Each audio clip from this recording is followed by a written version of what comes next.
Hello বন্ধুরা, Mintu creative চ্যানেলের পক্ষ থেকে আমি মাফি। আমাদের ভিডিওগুলোর নোটিফিকেশন সবার আগে পেতে হলে নিচে থাকা সাবস্ক্রাইব বাটনটি ক্লিক করে পাশে থাকা বেল আইকনটি প্রেস করে রাখুন। ধন্যবাদ সবাইকে।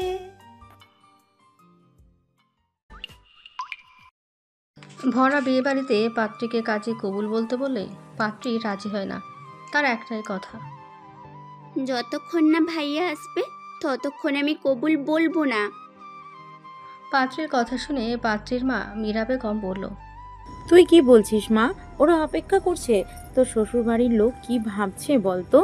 তুই কবুল বলে ফেল। তুমি বুঝতে পারছো না কেন মা? ভাইয়া আমাকে কথা দিয়েছে, ও আমার বিয়েতে আসবেই। তোর ভাইয়া কোথায় আছে? আমরা তো কিছু জানি না। ও কি করে জানবে যে আজকে তোর বিয়ে? মা, আর কিছুক্ষণ কাজীকে অপেক্ষা করতে বলো, দেখবে ঠিক ভাইয়া চলে আসবে। আমার বিশ্বাস আছে ভাইয়া আসবেই। বিয়েতে পাত্রী কবুল বলছে না যতক্ষণ না তার ভাইয়া এই বিয়েতে আসে। শ্বশুরবাড়ির লোকেরা নানা রকম কথা শোনায় বলে, একে তো নিজের ভাই নয়, সৎ ভাই, তার জন্য আবার দরদ যেন উতলে পড়েছে। তবু পাত্রী নিশ্চুপ, তার বিশ্বাস তার ভাইয়া আসবে। কি হয়েছিল তার ভাইয়ার? কেন তার ভাইয়া তার আদরের বোনের থেকে বিচ্ছিন্ন হয়ে গিয়েছিল? কি সেই ঘটনা? আর সৎ ভাই কেন বলল? এই ঘটনা জানতে হলে আজ থেকে 7 বছর আগে আমাদের পিছিয়ে যেতে হবে, দক্ষিণ দিনাজপুর জেলার বালুরঘাটের সেই ছোট্ট গ্রামে। ফ্ল্যাশব্যাক। বাবা, এই বাড়ি ছেড়ে আমি কোথায় যাব? কোথায় যাবে সেটা আমার দেখার কথা নয়। এইভাবে বলো না বাবা, তুমি ছাড়া আর কেউ নেই আমার। ঠিক আছে, আগে তোর নতুন মা এই বাড়িতে আসুক। ও যদি তোকে পছন্দ করে এই বাড়িতে থাকতে বলে তাহলে তুই থাকবি, তা নাহলে আমি তোকে এই বাড়িতে রাখবো না। শাহিদ তালুকদার আমাদের এই গল্পের নায়ক। তার বয়স সবে 18 বছর পূর্ণ হয়েছে। কিছুদিন আগে তার উচ্চ মাধ্যমিক পরীক্ষা শেষ হয়েছে, এখনও তার রেজাল্ট বের হয়নি। 2 মাস আগে তার মা বাড়ি ছেড়ে চলে গেছে। সবাই বলে তার মায়ের নাকি চরিত্র ভালো ছিল না, কোনো এক লোকের সাথে চলে গেছে। সেই দুঃখে তার বাবা সারাফত তালুকদার আবার বিয়ে করার সিদ্ধান্ত নেয়। কিন্তু শাহিদ এই কথা বিশ্বাস করে না। তার মা খুব ভালো, তাকেও তার বাবাকে যথেষ্ট ভালোবাসে। কখনো এই জঘন্য কাজ তার মা করতে পারে না। মা চলে যাওয়ার পর থেকে বাবা যেন কেমন বদলে যেতে শুরু করলো। সে মনে মনে ভাবতে লাগলো, বাবা বিয়ে করে নতুন স্ত্রী আনবে, সে যদি আমাকে বাড়ি থেকে চলে যেতে বলে তাহলে কোথায় যাব? আর মা যদি ফিরে আসে তাহলে মায়ের কি হবে? তাছাড়া আমি কোনো আত্মীয় স্বজনকে তো চিনিও না। শুনেছিলাম মা বাবাকে নাকি ভালোবেসে বিয়ে করেছে। মামাদের অবস্থা বাবাদের তুলনায় অনেক ভালো, তাই মামারা মায়ের এই সিদ্ধান্তকে মেনে নিতে পারেনি। মামাদের কারোর সাথে আমার কোনো যোগাযোগ নেই। আর যেই 2 চাচা আছে তারা সবাই আলাদা থাকে। আমি কার সাথে এ বিষয়ে কথা বলবো? তবে কি আকাশ আঙ্কেল, ও কি বাবাকে আটকাতে পারবে? কিন্তু কি করে সম্ভব? আকাশ তো বাবার বিয়ে দিচ্ছে তার কোনো আত্মীয়র মেয়ের সাথে। তাছাড়া ওই লোকটা সুবিধার নয়। তখন মা বলতো আকাশ আমাদের ক্ষতি করতে চায়। এই রকম মনে মনে শাহিদ নানা রকম চিন্তা করতে থাকে। তার পরের দিন সে তার বাবার বন্ধু তাদের পাশের গ্রামে আকাশ চৌধুরীর সাথে দেখা করে। আকাশ চৌধুরী টেলার্সের দোকান আছে, সেই সাথে সে বেনামে মদ বিক্রি করে। এই খবরটা অনেকে জানে, তবে কেউ কিছু বলে না। আকাশের কিছু বড় বড় নেতার সাথে ওঠা বসা আছে, তাই সবাই চুপ করে থাকে। দোকানে ব্যবসার আড়ালে এই কারবার করে দীর্ঘদিন ধরে। আকাশ তখন তার দোকানের মধ্যে ছিল। শাহিদকে দেখে আকাশ বলল, কিরে, এত সকালবেলা কিছু বলবি? আকাশের কথায় শাহিদ আমতা আমতা করে বলল, আঙ্কেল, বাবা তো তোমার কথা সব শুনলাম বাবা নাকি বিয়ে করতে চাইছে আপনার কোনো আত্মীয়র মেয়েকে। আপনি বাবাকে একটু বুঝিয়ে বলুন। আমার মন বলছে মা ফিরে আসবে, তাই বাবা যেন এই বিয়ে না করে। শাহিদের কথা শুনে আকাশ হাসল আর হাসতে হাসতে বলল, তুই কি বলছিস? তোর মা ফিরে আসবে? আরে তোর মা চলে গেছে অন্য একটা লোকের সাথে, অনেক দূরে চলে গেছে, আর ফিরে আসবে না। তোকে আর তোর বাবাকে তোর মা ভালোবাসে না। যদি ভালোবাসতো তাহলে এই সংসার ছেড়ে যেত না। তোর মা একটা নষ্টা মেয়ে, তাই ওই মা চলে গেছে। ভালোই হয়েছে। তুই আর মায়ের কথা ভাবিস না, নতুন মা আসবে, সে খুব ভালো মেয়ে, দেখবি তোকে ভালোবাসবে, মায়ের অভাবও বুঝতে দেবে না। আকাশের কথা শুনে শাহিদের মনটা খারাপ হয়ে গেল। সে কিছু না বলে সেখান থেকে চলে আসলো। আসার সময় তার কিছু কথা কানে এলো। আকাশ যেন বলছে, আমি এতদিন ধরে যে চেষ্টাটা করছিলাম সেটা এতদিনে সফল হচ্ছে, আর তুই বেটা সেটাকে আটকাতে এসেছিস, কখনো সম্ভব না। শাহিদ জানে আকাশ খুব একটা ভালো মানুষ নয়। তার ভাইকে বঞ্চিত করে দোকান নিজের নামে করে নিয়েছে। তবু সারাফাত তালুকদার তাকে বিশ্বাস করে সারাদিন তার সাথে আলোচনা করে। শাহিদের বাবা সারাফাত তালুকদার একটা রাইস মিলে সুপারভাইজার। আকাশের দোকানের পাশে তার 40 শতক জমি আছে। এই জমিটা তার স্ত্রী যখন চলে আসে তার কাছে কিছু গহনা ছিল, সেটা বিক্রি করে কিনেছিল। শাহিদের মা রুষা বেগম তার স্বামীকে খুবই ভালোবাসত। সে জমিটা তার স্বামীর নামে করেছিল। সারাফাত তালুকদার রাজি ছিল না, বলেছিল, তোমার গয়নার টাকার এই জমি আমার নামে করতে হবে না। কিন্তু রুষা বেগম বলেছিল, তোমার থাকলেও সে তো আমারই হবে। তার উত্তরাধিকার কেবলমাত্র আমাদের একমাত্র ছেলে শাহিদ হবে, আর আমার থাকলে সে তো তুমিই পাবে আর শাহিদ। তাই তোমার আমার বিচার না করে জমিটা তোমার নামে করা হোক। তারপর জমিটা সারাফাত তালুকদার ও রুষা বেগমের নামে 20 শতক করে করা হয়, যার মালিক কেবলমাত্র সারাফাত তালুকদার ও রুষা বেগম। শাহিদ বাবা মার একমাত্র সন্তান। তার পরের দিন বিয়ে করে তার বাবা সারাফাত তালুকদার নতুন মাকে নিয়ে আসে। শাহিদকে দেখিয়ে সারাফাত তালুকদার বলল, মীরা, এই আমার ছেলে শাহিদ, ওর সাথে আলাপ করো। যদি তোমার ওকে পছন্দ হয় তবে ওকে আমি এই সংসারে রাখবো, তা না হলে ওর কোনো জায়গা নেই এই সংসারে। শাহিদকে দেখে সারাফাত তালুকদারের নতুন স্ত্রী মীরা বেগম শাহিদকে বুকে টেনে নেয় আর বলল, খুব মিষ্টি ছেলেটি, আমার ওকে পছন্দ হয়েছে। ও আমাদের সাথে এই বাড়িতেই থাকবে। মীরা বেগমের কথা শুনে সারাফাত তালুকদার বলল, যে হুকুম বিবি সাহেবা, তুমি যা বলবে তাই হবে। সারাফাত তালুকদারের কথায় হেসে ফেলে মীরা বেগম, আর শাহিদের গাল টিপে আদর করে মীরা বেগম বলল, কেমন আছো বাবু? জি আলহামদুলিল্লাহ। মায়ের কথা মনে পড়েছে? মায়ের কথা বলতে শাহিদের চোখগুলো জলে ভরে গেল। সেটা দেখে মীরা বেগম বলল, কান্না করতে নেই বাবা, আমি হয়তো তোমার মা হতে পারবো না, কারণ মায়ের জায়গা কাউকে দেওয়া যায় না। তবু চেষ্টা করব, কেমন? তোমার যদি কিছু কষ্ট হয় তুমি আমাকে বলবে। তখন পাশ থেকে শাহিদের বাবা সারাফাত তালুকদার বলল, ওকে তো এত প্রশ্রয় দিও না মীরা, ও কিন্তু খুব একটা ভালো ছেলে নয়। যারা মায়ের চরিত্র ঠিক নেই তার ছেলে কখনোই ভালো ছেলে হতে পারে না। সারাফাতের কথায় কথায় মীরা বেগম বললেন, তুমি যে এইসব কথা বলছো, তুমি কি জানো ওর মা আদৌ কারোর সাথে চলে গেছে, না সবাই ওর মায়ের নামে মিথ্যে বদনাম করছে? মীরা বেগমের কথায় সারাফাত তালুকদার কিছু বলে না। তারপর প্রসঙ্গ পাল্টে মীরা বেগম বলল, ও ভালো কি মন্দ সেটা আমি বুঝে নেব, তোমাকে এই বিষয়ে নাক গলাতে হবে না। এটা আমাদের মা ও ছেলের ব্যাপার। বলো শাহিদ। শাহিদ কিছু বলে না। সারাফাত তালুকদার বন্ধু আকাশের খালাতো বোন হলো মীরা বেগম। মীরা বেগমের একবার বিয়ে হয়েছিল, কিন্তু তার স্বামী ব্রেন টিউমার হয়। অনেক চিকিৎসা করে কিন্তু বাঁচাতে পারেনি। মীরা বেগমের দুটো কন্যা সন্তান। বড় মেয়ে নিঝুমের বয়স 18 বছর, আর ছোট মেয়ে ঝুমুরের বয়স 14 বছর। বড় মেয়ে নিঝুম উচ্চ মাধ্যমিক পরীক্ষা দিয়েছে, আর ছোট মেয়ে 8ম শ্রেণীর ছাত্রী। স্বামী মারা যাওয়ার পর শ্বশুর বাড়িতে জায়গা হয়নি। দুই মেয়েকে নিয়ে বাপের বাড়িতে খুব কষ্টে ছিল। বাবা নেই, বিধবা মা ভাইদের সংসারে থাকে। দুই ভাই বিবাহিত। ভাইয়ের বউরা বিবাহিত ননদ ও তার মেয়েদের সংসারে রাখতে রাজি নয়। তবু 2 বছর অনেক কষ্টে মেয়েদের নিয়ে ভাইয়ের সংসারে ছিল। আকাশ যখন তার ভাইদের কাছে বিয়ের প্রস্তাব দেয়, মীরা বেগম প্রথমে রাজি হয়নি। পরে ভাইয়েরা বোঝাতে মেয়েদের কথা ভেবে সে রাজি হয়। মীরা বেগম যেদিন সারাফাত তালুকদারের বাড়িতে বউ হয়ে আসে, সেদিন মেয়েগুলোকে আনেনি। শাহিদ বাজারে গিয়েছিল। হঠাৎ তার ছোট চাচির সঙ্গে দেখা। তারা তাদের বাড়ি থেকে কিছুটা দূরে থাকে। ছোট চাচি জাহানারা বেগম শাহিদকে ভালোবাসে। জাহানারা বেগমের বিয়ের কয়েক বছর সবাই একসাথে ছিল। শাহিদ তখন ছোট। জাহানারা বেগম শাহিদকে মানুষ করেছে। জাহানারা বেগমের একটা ছেলে ও একটা মেয়ে। তারাও শাহিদকে খুব ভালোবাসে। শাহিদকে দেখে তার ছোট চাচি জাহানারা বেগম বলল, শাহিদ, শুনলাম তোর বাবা নাকি বিয়ে করেছে। হ্যাঁ ছোট্ট চাচি, বাবা আবারও বিয়ে করেছে। বাবার বন্ধু ওই আকাশ আঙ্কেলের খালাতো বোনকে। নতুন মা তোর সাথে কেমন ব্যবহার করছে?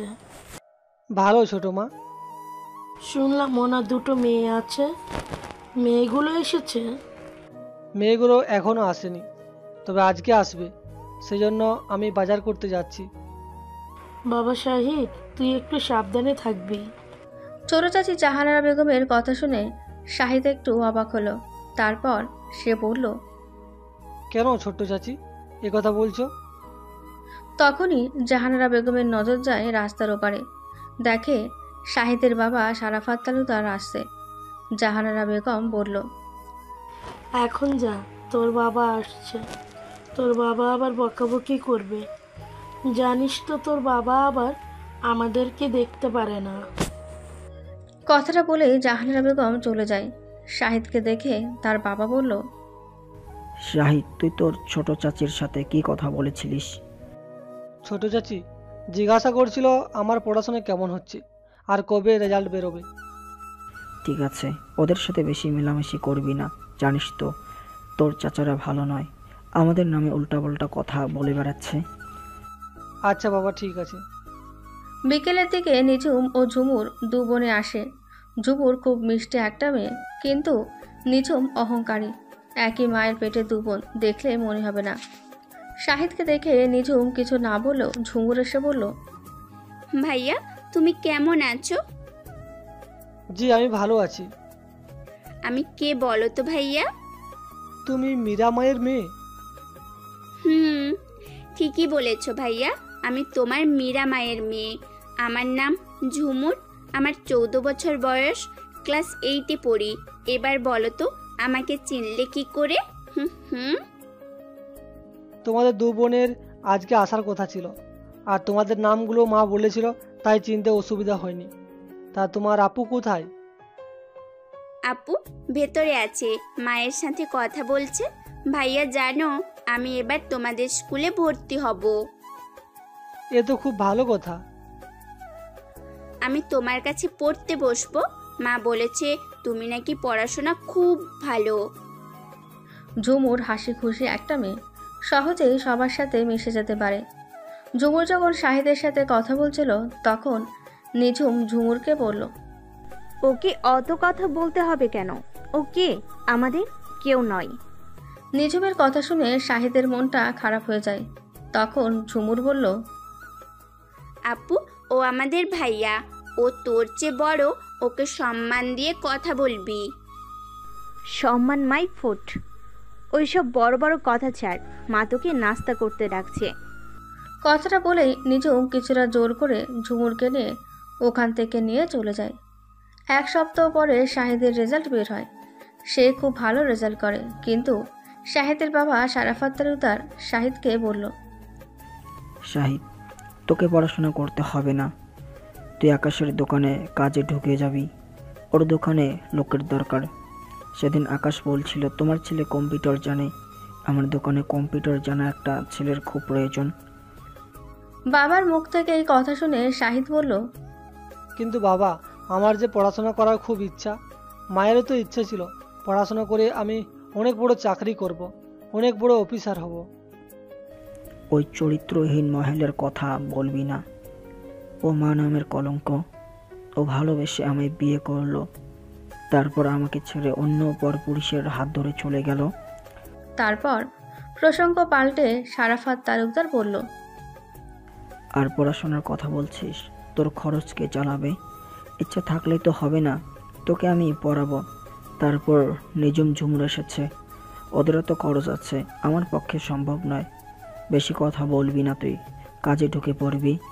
এখন স্যালারি একটু কম দেবে, পরে আস্তে আস্তে বাড়বে।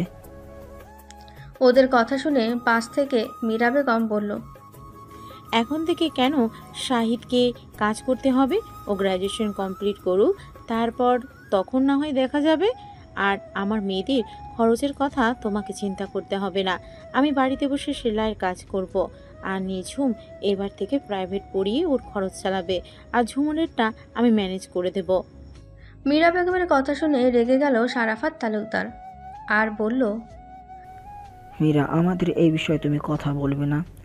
আমি আমার ছেলেকে কলেজে পাঠাবো না, কাজে ঢোকাবো, সেটা আমার ব্যক্তিগত ব্যাপার। তাই তুমি এখানে কিছু না বললে আমি বেশি খুশি হব। সারাফাত তালুকদারের কথা শুনে মীরা বেগম কিছু বলল না। তারপর সারাফাত তালুকদার শাহিদকে বলল, তুই রেডি থাকবি, কাল সকালে আমি তোকে আকাশের দোকানে নিয়ে যাব। শাহিদের ইচ্ছে ছিল না এর মধ্যে কাজ করার, কারণ ওর জীবনে অনেক স্বপ্ন আছে, গ্র্যাজুয়েশন কমপ্লিট করে সরকারি চাকরির পরীক্ষা বসার। কিন্তু মা নেই। মা চলে যাওয়ার পর থেকে বাবা ওকে সহ্য করতে পারে না। রাতের বেলা ঝুমুর শাহিদের কাছে আসে আর শাহিদকে বলল, ভাইয়া, এই অঙ্কটা বুঝিয়ে দাও, আমি বুঝতে পারছি না। ঝুমুরের অঙ্কটা শাহিদ খুব সহজেভাবে বুঝিয়ে করে দিল। এতে ঝুমুর খুব খুশি হয়ে বলল, ভাইয়া, অঙ্কটা কত কঠিন, আর তুমি কি সুন্দর সহজভাবে আমাকে বুঝিয়ে দিলে বলো। জানো ভাইয়া, তোমার জন্য খুব খারাপ লাগছে। ঝুমুরের কথা কিছু বুঝতে না পেরে শাহিদ বলল, আমার জন্য কেন খারাপ লাগছে ঝুমুর? তুমি কত পড়াশোনায় ভালো, অথচ বাবা তোমাকে পড়াশোনা করাতেই চাইছে না। বাবা যা ভালো বুঝেছে করেছে, তুই ভালো করে পড়াশোনা কর। কিন্তু ভাইয়া, তুমি খুব ভালো রেজাল্ট করেছো। এখানকার সবাই বলছিল এখন কাজ না করে তোমার পড়াশোনা কিন্তু করা উচিত। কিন্তু কিছু করার নেই, বাবা বলে দিয়েছে আমাকে কাজে যেতে হবে। কালকে আকাশ আঙ্কেলের কাছে আমি যাব, ওর দোকানে কাজ করব। আকাশের নাম বলতেই ঝুমুর বলল, ভাইয়া, একটা কথা বলবো। হ্যাঁ বল, কি বলবি? আকাশ মামা লোকটা ভালো নয়, খুব বাজে লোক।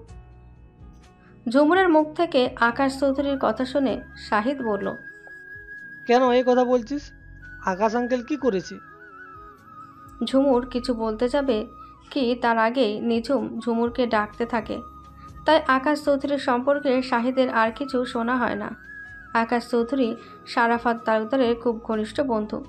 বয়সে আকাশ সারাফাত তালুকদারের থেকে ছোট, তবু সম্পর্কটা বন্ধুর মতন। আকাশ সারাফাত তালুকদারকে ভাই সাহেব বলে ডাকে। টেলারিংয়ের বিজনেস আছে তার। তাছাড়া আকাশ চৌধুরীর ভাইয়ের এক ছেলে আছে, তার নাম আশিক চৌধুরী। টেলারিং বিজনেসের নাম করে তারা আরও নানা রকম কাজ করে। আশিকের সাথে নিঝুমের একটা অবৈধ সম্পর্ক আছে, আর সে বিবাহিত, একটা 4 বছরের বাচ্চা আছে। তা সত্ত্বেও নিঝুমের সাথে তার রিলেশন চলছে, যে ব্যাপারে আকাশ ছাড়া আর কেউ কিছু জানে না।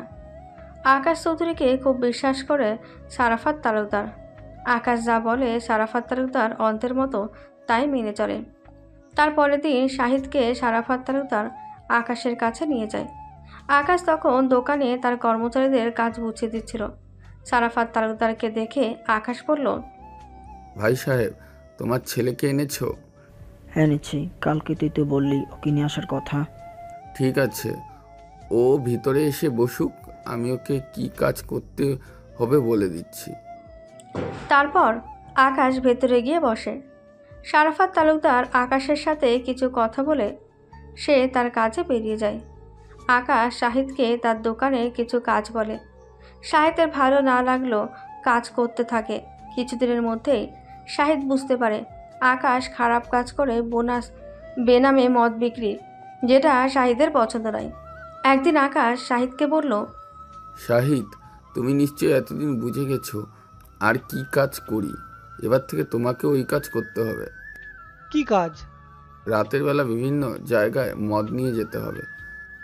রাতের বেলা কেন আঙ্কেল? দিনের বেলা গেলে কি হবে? কেউ আমার মুখের উপর কথা বলবে, সেটা আমি পছন্দ করি না। আমি আমার বাড়ির লোককে কৈফিয়ত দিই না, আর কর্মচারীদের তো মোটেও দেব না। আকাশের কথা শুনে শাহিদের মনটা খারাপ হয়ে যায়, তবু সে কিছু মন্তব্য করে না। যে বাড়ি এলে মীরা বেগম শাহিদকে জিজ্ঞেস করে, কিরে, আকাশের ওখানে কাজ করতে কেমন লাগছে? মায়ের কথা শুনে শাহিদ কি বলবে সে ভেবে পেল না, তবু মাকে নিরাশ করা যাবে না, তাই সে বলল, ভালো। মীরা বেগম সৎমা হলেও শাহিদকে খুব ভালোবাসে। বাবা কিছু বললে মীরা বেগম সবসময় শাহিদের পাশে থাকে। আর ঝুমুর তার ভাইয়াকে খুবই ভালোবাসে, কিন্তু নিঝুম খুব একটা পছন্দ করে না। সেদিন রাতে শাহিদ বুঝতে পেরেছিল আকাশ আর আশিক চৌধুরীর আসল ব্যবসা। সেই রাতে বাড়ি ফিরে এসে শাহিদ খুব অসুস্থ হয়ে পড়ল। তার রাতে খুব জ্বর আসে। শাহিদের 3টে রুম, একটা রুমে সারাফাত তালুকদার ও মীরা বেগম থাকে, একটা রুমে শাহিদ ও একটা রুমে নিঝুম ঝুমুর থাকে। নিঝুম আর ঝুমুরের যে রুমে থাকে সেটা শাহিদের রুমের পাশেই। রাতের বেলা শাহিদের রুম থেকে গোঙানির আওয়াজ আসতেই ঝুমুরের ঘুমটা ভেঙে যায়। সে নিঝুমকে ডেকে তোলে আর বলে, আপু দেখো, ভাইয়ার রুম থেকে কিরকম আওয়াজ আসছে, ভাইয়ার কিছু হলো না তো? ঝুমুরের কথায় বিরক্ত হয় নিঝুম আর বলে, তুই দেখতে যা, আমার দেখার সময় নেই অত। তারপর ঝুমুর একাই যায় পাশের রুমে। ভাইয়া বলে ডাকে, কিন্তু শাহিদ সাড়া দেয় না। ঝুমুর তার ফোনের আলোটা জ্বালে, দেখে কীরকম নিস্তেজ হয়ে শুয়ে আছে শাহিদ। ঝুমুর গায়ে হাত দিয়ে দেখে তার গায়ে প্রচুর জ্বর। ভাইয়ের এই অবস্থা দেখে তার কান্না পেয়ে যায়। সে কি করবে ভেবে পায় না। ফোনের দিকে তাকিয়ে থাকে। রাত 2টো বাজে। এত রাতে কাউকে তোলার তার সাহস হয় না। সে ঘরে এসে তার জলের বোতল থেকে একটা বাটিতে জল ঢালে, আর একটা কাপড়ের টুকরো নাই, আর শাহিদের কপালে জলপট্টি দিতে থাকে। কিছুদিন আগে তার জ্বর হয়েছিল বলে তার মা প্যারাসিটামল ওষুধ তাকে দিয়েছিল। তার একটা বড়ি ছিল, সে সেটা নিয়ে যায়। আর তার সাথে তার রুমে বিস্কিট ছিল, সেই 2টো বিস্কুট নিয়ে যায়। সে শাহিদকে ডাকে আর বলে, ভাইয়া ওঠো, ওষুধ খেতে হবে, তার আগে বিস্কুটগুলো খেয়ে নাও, তা না হলে মেডিসিন খেতে পারবে না তো। শাহিদের কথা বলতে ভালো লাগছে না। সে অনেক কষ্টে বলে, আমার কিছু ভালো লাগছে না, আমি ওষুধ খাবো না। আর বাবাকে বলে দিবি আমি এই কাজ করতে পারবো না। এই কাজ করার থেকে মরে যাওয়া অনেক ভালো। ওরা সবাই মিথ্যা কথা বলে, ওদের সাথে থাকা যাবে না, এইসব নোংরা কাজ। ঠিক আছে ভাইয়া, তুমি চিন্তা করো না, আমি বাবার সাথে কথা বলবো। তোমার এই কাজ করতে হবে না। আমি জানি আকাশ মামা, আশিক এরা ভালো লোক নয়। তার আগে তোমাকে সুস্থ হতে হবে। আগে কিছু খেয়ে এই ওষুধগুলো খাও, না হলে তুমি ভালো হবে না। কিছুটা জোর করে ঝুমুর বিস্কুট খায়, তারপর মেডিসিনটা খাইয়ে দেয় আর মাথায় জলপট্টি দিতে থাকে। প্রায় ভোর রাতে শাহিদের জ্বর কমে। সকালবেলা মীরা বেগমকে ঝুমুর বলল, মা, ভাইয়ার কালকে রাতে কি জ্বর এসেছিল, আর জ্বরের ঘোরে ভাইয়া কি সব বলছিল। ওদের কাছে কাজ করতে যেতে চায় না। তুমি বাবাকে একটু বুঝিয়ে বলো না, ভাইয়া ভালো ছেলে, ওর এসব কাজ পছন্দ নয়। ঝুমুরের কথায় মীরা বেগম একটু চিন্তা করলো, তারপর বলল, আমি বুঝতে পারছি তোর বাবা তো শুনতে চাইছে না। ঠিক আছে, আমি আর একবার চেষ্টা করব। তার শাহিদের জ্বর কমেছে? হ্যাঁ কমেছে, এখন ঘুমাচ্ছে।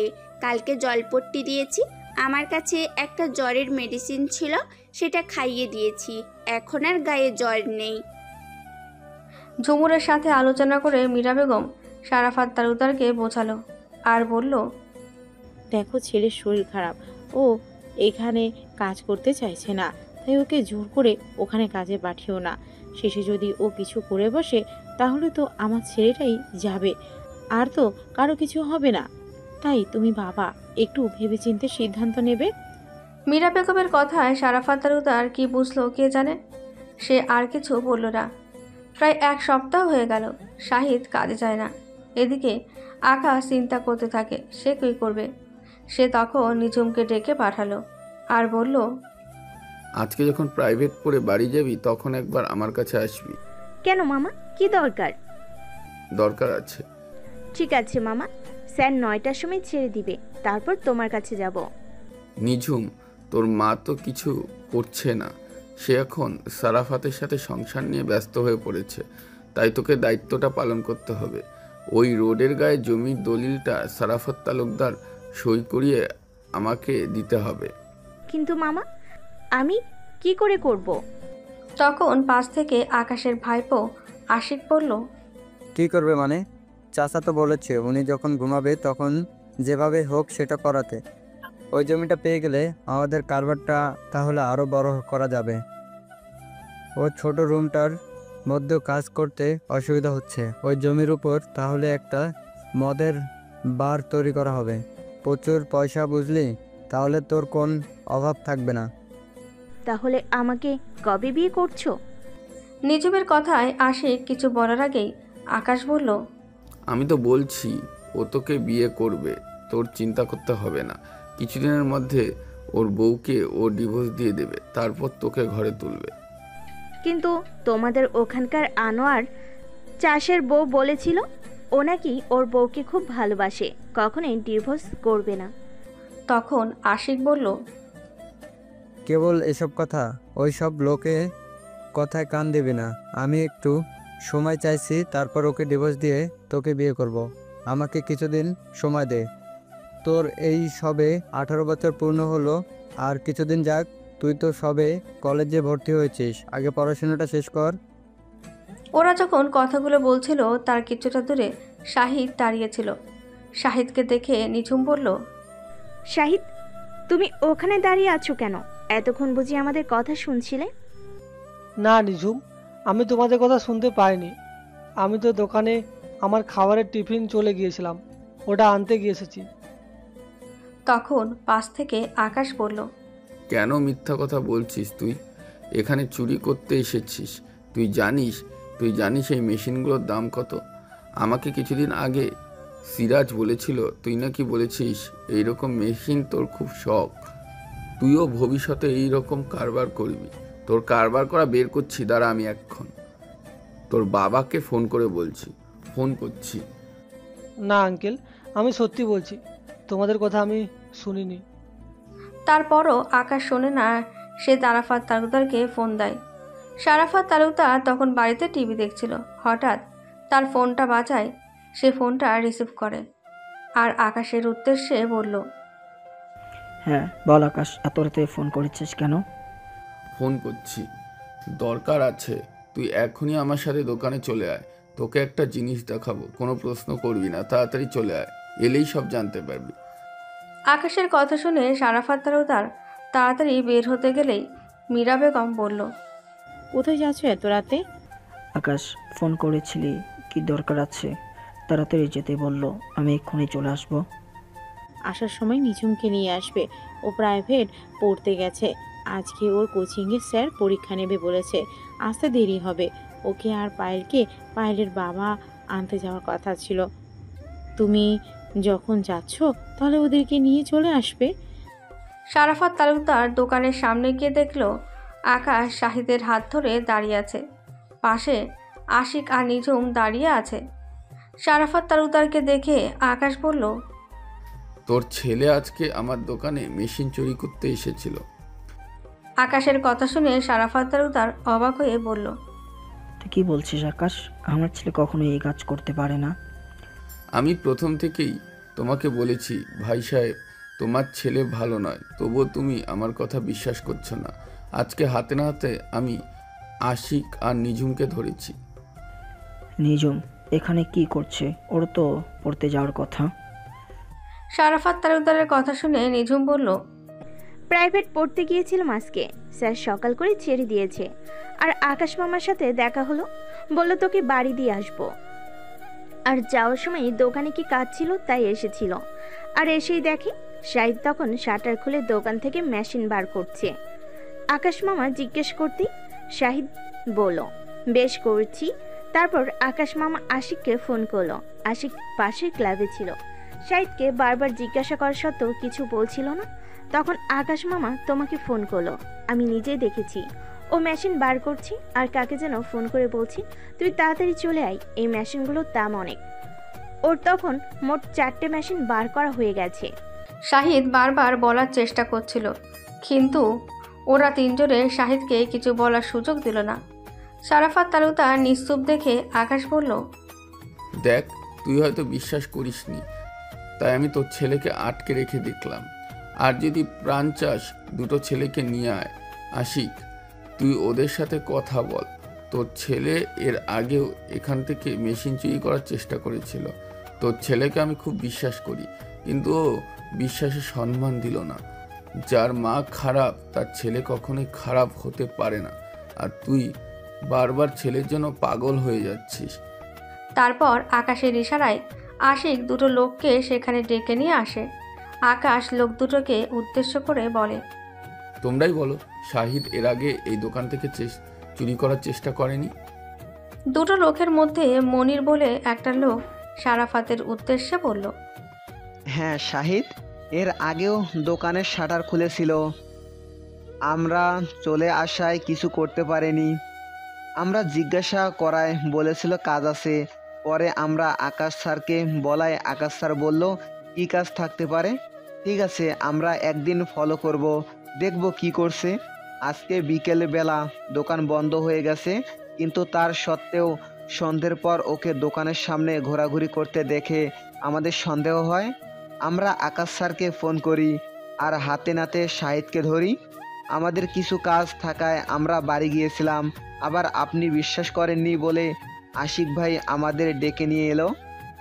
মনিবের কথা শুনে পাশ থেকে শাহিদ বলল, কেন মিথ্যে কথা বলছো? আমি তো আপনাদেরকে... শাহিদকে কিছু বলার সুযোগ না দিয়ে সারাফাত তালুকদার রেগে গিয়ে বলল, সবাই মিথ্যা বলছে আর তুই সত্যি বলছিস।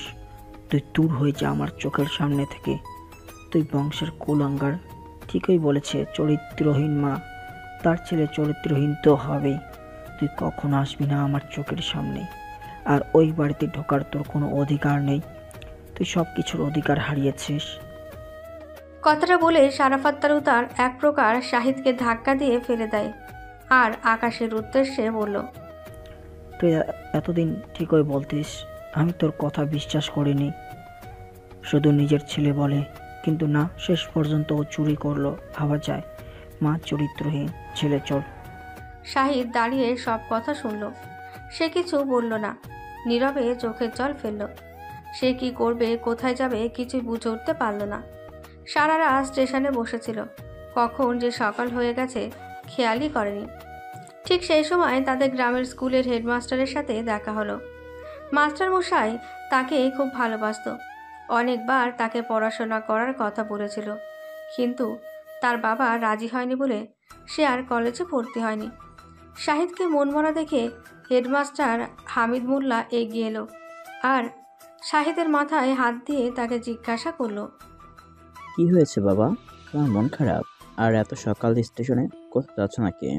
কারো স্পর্শে শাহিদ ভাবনার জগৎ থেকে বেরিয়ে আসে। দেখে তার গ্রামে মাস্টারমশাই। তারপর মাস্টারমশাইকে দেখে সে বলল, আপনি স্যার এখানে? বাড়ি যাব। তুমি এখানে কি হয়েছে তোমার? কিছু হয়নি স্যার, এমনি কিছু ভালো লাগছে না, তাই স্টেশনে বসে আছি। আমাকে মিথ্যে বলো না শাহিদ, আর তুমি তো মিথ্যে বলার ছেলেও নয়। আমার মন বলছে যে কিছু হয়েছে। কি হয়েছে বলো আমায়। আমি তোমার শিক্ষক। শিক্ষক মানে জানো তো, পিতার সমতুল্য, গুরু, আল্লাহর উপরে স্থান। তাই আমাকে সব বলো। আমি জানি তোমার মা কোথাও চলে গেছে, তোমার বাবা দ্বিতীয়বার বিয়ে করেছে, বাড়িতে অশান্তি হচ্ছে। হেডমাস্টারের কথায় শাহিদ আর নিজেকে ধরে রাখতে পারল না। সে কান্না করতে লাগলো আর কাঁদতে কাঁদতে বলল, আমি ভালো নেই স্যার। কেন, কি হয়েছে? আমি চুরি করিনি। আকাশ আঙ্কেল আমার নামে মিথ্যা কথা বলেছে, আর বাবাও সেটা বিশ্বাস করে আমাকে বাড়ি থেকে তাড়িয়ে দিয়েছে। আর যেন কোনোদিনও বাড়িতে ঢুকতে না পারি, সে ব্যাপারে নিষেধ করেছে। আমি কি করব, কোথায় যাব, কিছুই বুঝতে পারছি না। এখনও তো আমি কিছু কাজ পাইনি। তারপর সমস্ত কথা শাহিদ হামিদ মোল্লাকে খুলে বলল। সব শুনে হামিদ মোল্লা বলল, তোমাকে চিন্তা করতে হবে না শাহিদ, তুমি যথেষ্ট মেধাবী ছেলে, আমি জানি সেটা। তোমাকে যে তোমার বাবা কেন পড়ালো না আমি জানি না, তবে আকাশ ভালো লোক নয়, এর জন্য আজকে স্কুল ছেড়ে আমাকে অন্য জায়গায় বদলি করে দেওয়া হয়েছে। হামিদ মোল্লার কথা শাহিদ কিছু বুঝতে পারে না। সে বলে, কেন স্যার, আপনাকে বদলি করে দেওয়া হচ্ছে। আপনি কি করেছেন? আমাদের স্কুল ছেলে মেয়েদের পোশাক তৈরির দায়িত্ব বিভাগ কয়েক বছর ধরে আকাশকে দেওয়া হয়েছে। আকাশ প্রতি বছর এমন জামা প্যান্ট দেয় যা ছেলেমেয়েরা পরতে পারে না, সকলেরই ছোট হয়। অভিভাবকরা প্রতি বছর আমাদের কাছে অভিযোগ করে। আমি এবছর আকাশকে বলেছিলাম এবারে জামা প্যান্ট একটু ভালো করে মাপ নিয়ে দেবেন। ও বলেছে যে এই রেটেও কিছু করতে পারবে না। আমি বললাম অন্য জায়গায় একই রেট হয়, এখানে কেন হবে না? সরকার তো একই রেট দেয়, তারা পারলে আপনি কেন পারবেন না? এই নিয়ে আকাশের সাথে আমার তর্ক হয়। আকাশ কমিটির কাছে আমার বিরুদ্ধে অভিযোগ করে। কমিটি উপরমহল জানায়, তারপর আমাকে ওরা স্কুল থেকে অন্য জায়গায় বদলি করে দেয়। এতে অবশ্য আমার কোনো সমস্যা হয়নি। আমি এবার যেখানে যাচ্ছি সেখান থেকে আমার বাড়ি খুব বেশি দূর নয়, আমি যাতায়াত করতে পারবো। তবুও এলাকার মানুষকে আমি যদি কিছু বুঝিয়ে দিতে পারতাম তাহলে ভালো হতো, কিন্তু এখানকার কোনো মানুষই আকাশের বিপক্ষে কেউ কোনো কথা বলবে না। লোকাল কিছু নেতাকে আকাশ কিনে নিয়েছে। হামিদ মোল্লার কথা শুনে শাহিদের খুব খারাপ লাগলো, কারণ স্যার খুব ভালো মানুষ। শাহিদের কাছে হামিদ স্যার একজন আদর্শ। ওরা যখন কথা বলছিল ঠিক তখনই ঝুমুর ছুটে আসে শাহিদের কাছে আর শাহিদকে জড়িয়ে ধরে কান্না করতে থাকে। কাঁদতে কাঁদতে বলল, ভাইয়া, এই ভাইয়া, তুমি চলে যাচ্ছ? ঝুমুরের চোখের জল মুছিয়ে দিয়ে শাহিদ বলল, কান্না করিস না ঝুমুর, বাবা আমাকে বাড়িতে যেতে বারণ করেছে। আমি কি করব বল? আকাশ আঙ্কেল আমার নামে বাবার কাছে মিথ্যা কথা বলেছে, আর বাবাও সেটা সত্যি ভেবে নিয়েছে। তুই বিশ্বাস কর, আমি চুরি করতে যাইনি। আর নিজুম তো সব জানে, ও কেন সত্যিটা স্বীকার করলো না? ভাইয়া, ওরা সব ষড়যন্ত্র করেছে তোমাকে বাড়ি থেকে তাড়াবার জন্য। আকাশ মামা জানো ভালো নয়, তেমন ওই আশিকও ভালো নয়। তুমি জানো না আশিকের সাথে আপুর রিলেশন আছে? আমি আপুকে অনেকবার রাতের দিকে আশিকের সাথে কথা বলতে দেখেছি। ওরা কিছু পরিকল্পনা করেছে। আমি যদি আগে থেকে জানতাম ওরা তোমাকে তাড়ানোর জন্য এটা করছে, তাহলে আমি সতর্ক থাকতাম ভাইয়া। ঝুমুর এতক্ষণ হামিদ স্যারের দিকে খেয়াল করেনি। হঠাৎ এখানে স্যারকে দেখতে পেয়ে ঝুমুর বলল, স্যার, আপনি এখানে কোথাও যাচ্ছেন নাকি? ঝুমুরের কথা শুনে হামিদ স্যার হাসলো আর বলল, ঝুমুর শুধু ওই আকাশ তোমার ভাইয়া নয়, ও আমাকেও ওই স্কুল থেকে অন্য জায়গায় বদলি করে দিচ্ছে। তুমি নিশ্চয়ই শুনেছ স্কুল আমি আর থাকবো না। হ্যাঁ স্যার, ক্লাসে সবাই বলছিল আপনি নাকি আমাদের স্কুল ছেড়ে অন্য জায়গায় চলে যাচ্ছেন। হামিদ মোল্লা বুঝতে পারে ঝুমুর নিশ্চয়ই ভাইকে কিছু বলবে, যা ও সামনে থাকলে হয়তো বলা যাবে না। ওদের দুজনকে সুযোগ করে দেওয়ার জন্য হামিদ মোল্লা স্টেশনের একটা দোকানে কিছু কিনতে ঢোকে। ঝুমুর বলে, ভাইয়া, ওই আকাশ ভালো নয়, দেখলে তো? স্যারও বলল তুমি ওর ভয়ে কেন চলে যাচ্ছ?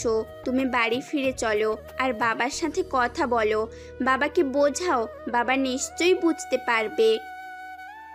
না রে বোন, আমি বাবাকে অনেক বুঝিয়েছি, বাবা কোনো কথা আমার শুনতেই চায়নি। আর আমি চেষ্টা করব না। বাবা যখন ভুল বুঝতে পারবে তখনই জানবে যে আমার কোনো দোষ ছিল না। কিছুক্ষণ থেমে শাহিদ বলল, আমি যে এখানে, তোকে কে বলল? মা বলেছে। কালকে বাবার মুখ থেকে সব কিছু শোনার পর মা আর আমি সারা রাত ঘুমোতে পারিনি। মা তো সকালেই বাবা খেয়ে বেরোবে বলে রান্না চাপিয়েছে, তাই আমাকে বলল তুই একবার স্টেশনে যা। আমার মন বলেছে তোর ভাইয়া স্টেশনেই আছে, ও আর কোথাও যাবে? ওর তো যাবার কোনো জায়গাই নেই। আমি জানি ভাইয়া, আমরা ছাড়া তোমার আর কেউ নেই। তুমি ফিরে চলো আর রাগ করো না ভাইয়া। বাবাকে কিছু বলতে হবে না, 2-1 দিন হয়তো বকাবকি করবে, তারপর দেখবে সব ঠিক হয়ে যাবে। ঝুমুরের কথায় হামিদ ঝুমুরের মাথায় হাত বুলিয়ে দিল আর বলল, না রে বোন, যেখানে বিশ্বাস নেই সেখানে থাকার চেয়ে না থাকাই ভালো।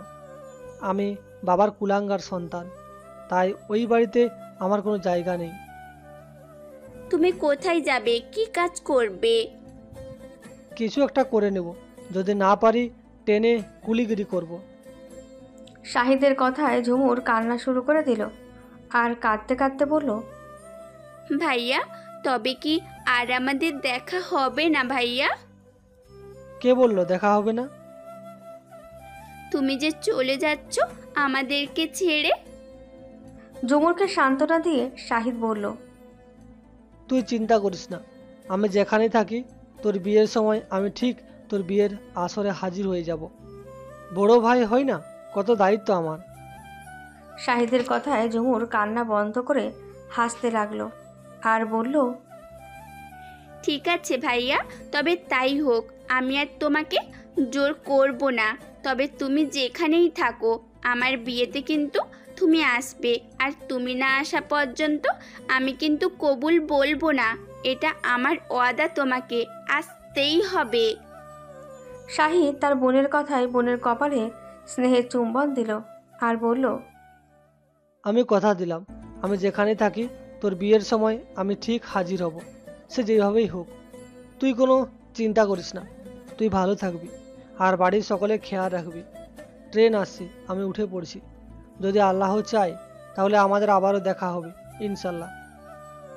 কথাটা বলে শাহিদ চলন্ত ট্রেনে উঠে পড়ল আর তার হামিদ স্যার শাহিদের সাথে ট্রেনে উঠে পড়ল। ঝুমুর ছলছল নয়নে চলন্ত ট্রেনের দিকে তাকিয়ে রইল।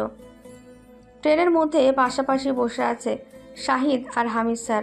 হামিদ স্যার বলল, শাহিদ, একটা কথা বলি, যদি কিছু মনে না করো। স্যার, আপনি আমার শিক্ষক, আপনি কথা বলবেন, তার জন্য আমার পারমিশন নিতে হবে নাকি? ঠিক তা নয়, ছেলেরা যখন বড় হয় তখন তাদের নিজস্ব একটা মতামত থাকে, তাই জিজ্ঞেস করলাম। হ্যাঁ স্যার, বলুন কি বলবেন। ঝুমুরের মুখে শুনলাম তোমার কেউ নেই, তাই তোমাকে কিছু বলছি। তুমি চিন্তা করবে না, তুমি যদি চাও তুমি আমাদের সাথে আমাদের বাড়িতে যেতে পারো। আমার বাড়িতে কেউ নেই, শুধু আমার স্ত্রী আর আমার একটা মেয়ে। আমার মেয়ে এই 13 বছর বয়স, সে ক্লাস 7-এ পড়ে। তুমি জানো না, আমার একটা ছেলে ছিল, সে আজ থেকে 15 বছর আগে রোড অ্যাক্সিডেন্টে মারা যায়। তারপর আল্লাহর অশেষ কৃপায় তুলি আসে পৃথিবীতে। তুলি আমার খুব আদরের মেয়ে, একটু চঞ্চল, মনটা খুব ভালো। দেখবে তুমি গেলেও তোমাদের আপন করে নেবে। আর আমার স্ত্রীও মানুষ হিসেবে খুবই ভালো, তোমার কখনো অপমান বা অসম্মান হবে না। তুমি আমাদের বাড়িতে থাকতে পারো, আর আমি তোমাকে আমাদের ওখানকার কলেজে ভর্তি করে দেব। আমাদের বাড়ি থেকে কলেজটা একটু যেতে হবে, সমস্যা হবে না। তখন তো যোগাযোগ ব্যবস্থা ভালো, আশা করছি তুমি ম্যানেজ করতে পারবে। আর তুমি কোনো প্রশ্ন করো না, এটা আমার আদেশ, তোমার গুরুজনের আদেশ, তোমাকে মেনে নিতেই হবে। তারপর যদি কিছু দিতে চাও, তুমি যখন বড় হয়ে চাকরি পাবে তখন তুমি তোমার শিক্ষককে সেটা রিটার্ন করে দিও, এটাই হবে। কথাটা বলেই হামিদ মোল্লা শাহিদের হাত দুটো ধরে ফেলে। শাহিদ স্যারের দিকে তাকায়, তার যেন কীরকম লাগে। শাহিদ আর না করতে পারে না, সে স্যারের সাথে তাদের বাড়ি যায়। হামিদ মোল্লাকে দেখে তার ছোট্ট 13 বছরের মেয়ে তুরি ছুটে এলো আর বাবাকে জড়িয়ে ধরে বলল, বাবা তুমি চলে এসেছো? মা বলছিল তুমি এপার থেকে নাকি আমাদের সাথেই থাকবে। মেয়ের কথায় হামিদ মোল্লা হাসলো আর মেয়েকে আদর করে বলল, হ্যাঁ মা, শুধু আমি নয়, আর একটা ভাইয়া আছে, এবার থেকে সেও আমাদের সাথে থাকবে। বাবার কথায় ছোট্ট তুলি বলল, ভাইয়া? আমার ভাইয়া কোথায় বাবা? শাহিদ তখন দরজার বাইরে দাঁড়িয়েছিল। মেয়ের কথায় হামিদ মোল্লা শাহিদকে কাছে ডেকে নিয়ে এলো আর বলল, এর নাম শাহিদ, এবার থেকে আমাদের সাথে আমাদের বাড়িতে থাকবে। বাবার কথায় তুলি শাহিদের দিকে তাকালো, তবে কিছু বলল না। সে তার নিজের রুমে চলে গেল। শাহিদকে হামিদ মোল্লার স্ত্রী আঞ্জু বেগমের খুব ভালো লাগে। আঞ্জু বেগম অনেকটা শাহিদের মধ্যে তার মৃত সন্তানকে খুঁজে পায়। তার একমাত্র ছেলে রোড অ্যাক্সিডেন্টে মারা যায়। তারপর 3 বছর অপেক্ষা করার পর তার মেয়ে তুলির জন্ম। তুলি খুবই আদরের। আঞ্জু বেগমের শরীর মাঝে মাঝে অসুস্থ হয়ে পড়ে। এখনও সন্তান হারানোর শোক আঞ্জু বেগম বলতে পারেনি, তবে তুলি চেষ্টা করে তার মাকে ভালো রাখার। সে তার ভাইয়াকে চোখে দেখেনি। তার জন্ম হওয়ার 3 বছর আগে তার ভাইয়া মারা গেছে, তবু সে শুনেছে ভাইয়া মারা যাওয়ার পর তার মায়ের কী অবস্থা হয়েছিল। তুলি শাহিদকে পছন্দ করে না, কারণ তার বাবা ও মা দুজনেই শাহিদ বলতে পাগল। আজকে আকাশে ঝড় উঠেছে, কিছুক্ষণ আগে বৃষ্টি হয়েছে। তুলি তখন পড়তে বসেছে, আর শাহিদ সেই সবে কম্পিউটার ক্লাস থেকে ফিরেছে। এখানে এসে হামিদ মোল্লা শাহিদকে আবার কলেজে ভর্তি করে দিয়েছে, সেই সাথে কম্পিউটার ক্লাসে ভর্তি করেছে। সেই সময় আঞ্জু বেগম শাহিদকে উদ্দেশ্য করে বলল, শাহিদ, তুলির অঙ্ক পরীক্ষা, কি একটা অঙ্ক করতে পারছে না, তুমি একটু ওকে দেখিয়ে দেবে তো?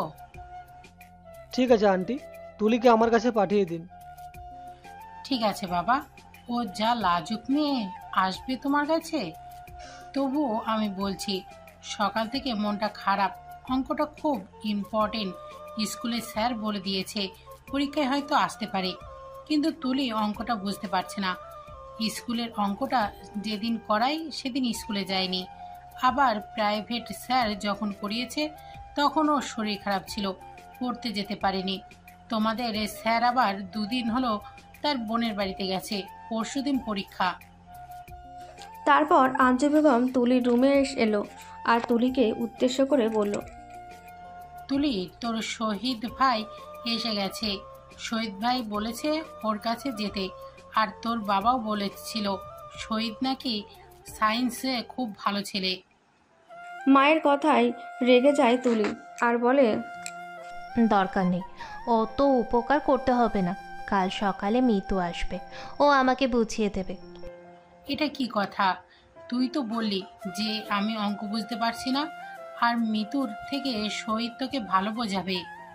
তুমি বেশি কথা বলো না মা, যা বোঝো না তা নিয়ে কথা বলো না।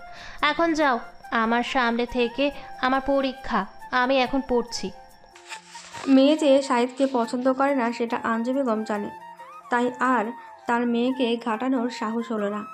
তারপরের দিন তুলির বান্ধবী মিতু আসে। মিতুকে দেখে তুলি বলল, কালকে মা আমাকে ওর কাছ থেকে অঙ্কটা বুঝতে বলেছিল, কিন্তু ওকে আমার ভালো লাগে না। বাবা বলছিল ও নাকি পড়াশোনায় খুব ভালো ছেলে। তুলির কথা বুঝতে পেরে মিতু তুলিকে বলল, ভাইয়া সত্যিই ভালো ছেলে, তুই যে ভাইয়াকে কেন পছন্দ করি না সেটা আমি জানি না। ওর কিছু কাজকর্ম আমার পছন্দ নয়। কি কাজ যে তুই পছন্দ করিস না? তোকে বলা যাবে না। একটা কথা বলবো, সত্যি বলবি? বল, সমস্যা কি এতে? আবার পারমিশন নেওয়ার কি আছে? তুই কি ভাইয়াকে পছন্দ করিস? তুই আমার ঘনিষ্ঠ বান্ধবী, তুই যদি আমাকে সত্যি বলিস তোকে আমি কিছু সাজেশন দিব, কারণ অনেকক্ষণ থেকে তুইও বলছিস না, তো তাই বললাম। ভালোবাসার মানুষকে শুধু মেয়েরা ওগো হ্যাগো বলে ডাকে, রাগ করিস না, আমার মানে হলো তাই বললাম। সত্যি বলা না বলা তোর ব্যাপার। মিতুর কথায় তুলি কিছুক্ষণ ভাবল, তারপর বলল, আসলে জানিস তো, আগে আমার একটা ভাই ছিল, সে ভাইয়া মারা গেছে, তারপর আমি হয়েছি। বাবা মা আমাকে খুবই ভালোবাসে, কিন্তু এই লোকটা আসার পর থেকে বাবা মা যেন আমার থেকে ওকে বেশি গুরুত্ব দিচ্ছে, যা আমার পছন্দ নয়। এতে আমার রাগ ধরছে, আর মনে হচ্ছে আমার বাবা মা যেন আমার থেকে দূরে চলে যাচ্ছে, তাই আমি ওকে মেনে নিতে পারছি না। তুলির কথা শুনে মিতু হেসে ফেলল আর হাসতে হাসতে বলল, ও এই ব্যাপার, আমার মনে হয় আমার বান্ধবী প্রেমে পড়েছে। মিতুর কথায় তুলি রেগে গেল আর বলল, উল্টোপাল্টা কথা একদম বলবি না। আমি কখন বললাম যে আমি ওকে ভালোবাসি? তুলি রেগে গেছে দেখে মিতু সিরিয়াস হয়ে বলল, তবে তুই ভুল করছিস, ভাইয়া সত্যিই ভালো, আর তোর বাবা মা তোরই থাকবে। ভাই একটা অনাথ ছেলে, হয়তো আন্টি আঙ্কেল ওকে সাহায্য করেছে, তার মানে এই নয় যে তোর থেকে ওকে বেশি গুরুত্ব দিবে। তবে একদিন এমন দিন আসবে, ওই দিন ভাইয়াটাকে তুই অনেক বেশি ভালোবাসবি, হয়তো নিজের থেকে বেশি, আর এই ভাইয়া তোকে সব বিপদ থেকে সাহায্য করবে, ওর প্রতি তুই বেশি ডিপেন্ডেন্ট হয়ে যাবে। মিতুর কথায় তুলি হাসলো আর বলল, তোর কথা কোনোদিনও সত্যি হবে না রে মিতু, ও সব ফালতু কথা ছাড়, এখন আমাকে অঙ্কটা বুঝিয়ে দে। পাশ থেকে ওদের কথাবার্তা সব কিছুই শুনলো শাহিদ, আর সে মনে মনে বলল, তুলি, বাবা মা সব থেকে বেশি নিজের সন্তানকে ভালোবাসে, ওরাই সব থেকে প্রিয় হয়। আমি তো কখনোই প্রিয় হতে পারবো না। তুমি যে কেন আমায় বুঝতে পারো না আমি জানি না। তোমার বাবা মাকে ছিনিয়ে নেওয়ার জন্য আমি এখানে আসিনি। একদিন তোমার সব ভুল ধারণা ভেঙে যাবে। এইভাবে কেটে গেল আরও বেশ কিছুদিন। এদিকে সাহিত্যের বাড়িতে তুমুল ঝগড়া চলছে। মীরা বেগম তার স্বামীকে বলল, আকাশের কথায় তুমি ছেলেটাকে তাড়িয়ে দিয়ে ঠিক কাজ করনি। বেশ করেছি, তাড়িয়ে দিয়েছি। পরের ছেলের উপর তোমার কিসের দরদ? এখন তুমি কিছু বুঝবে না, একদিন ঠিকই বুঝবে যে তুমি কত বড় ভুল করেছো। সেদিন তোমার আফসোসের শেষ থাকবে না।